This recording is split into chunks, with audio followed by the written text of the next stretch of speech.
This month, Congress will vote to finalize the federal budget that right now includes less money for supplemental nutrition programs like food stamps or SNAP that close to 1 million New Jersey residents have relied on. Just last year, the Community Food Bank of New Jersey distributed more than 50 million pounds of food, an all-time high.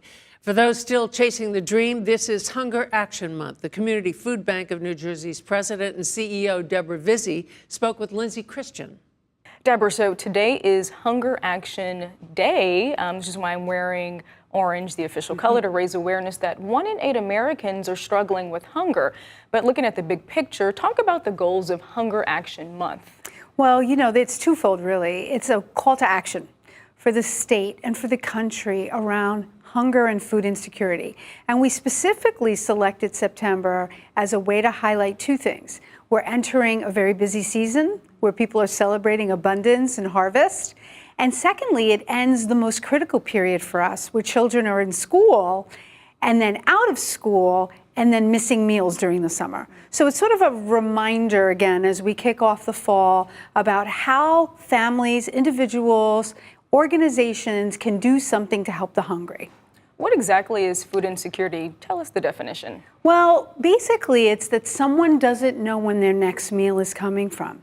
Often the folks that we're seeing are working poor. 50% or more of the folks that we see throughout the state have a working member in their household, which is a very different story than when the food bank first started, which means that they do have an income, but they can't make ends meet. So they don't necessarily know when their next meal is going to come from. So they may skip meals or skip family meals in order to make ends meet. Wow, this is critical. We talked to you around this time last year about New Jersey. What are the numbers looking like compared to last year? Are they better, worse, about the same in terms of those who are food insecure? Well, I think we're making a dent, particularly with children. We've seen some of the numbers go down, but the need is still great.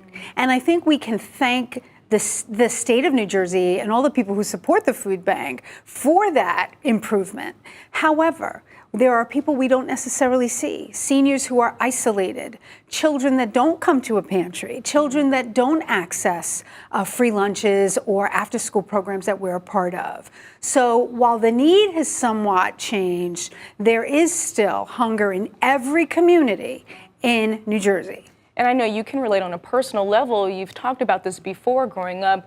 Oftentimes you didn't have anything to eat. So what was that like and how has that shaped your mission? Because you're very passionate about this. Well, it's informed my career and it's particularly informed my leadership around hunger because I think that in this country, we think of hunger in a stereotypical way. Right. It may be an overseas problem. Hunger looks like this, hunger looks like that. It's the one area that all of us can agree that we can't live without. We can't live without food. Right. And being able to passionately speak about it as the leader of the largest anti-hunger, anti-poverty organization, but also inform my own personal narrative has been very powerful for me and also for the people that I speak to throughout the state.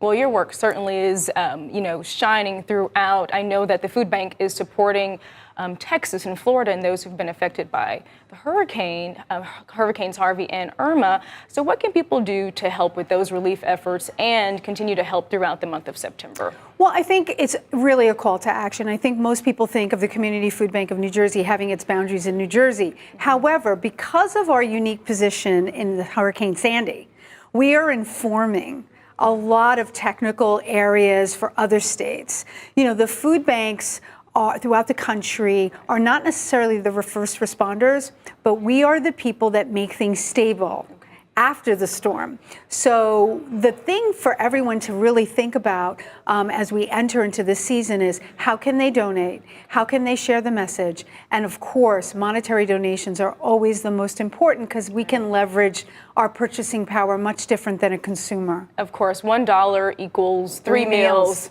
Deborah, thank you so much for joining us. Oh, it's my pleasure. Welcome. Thank you.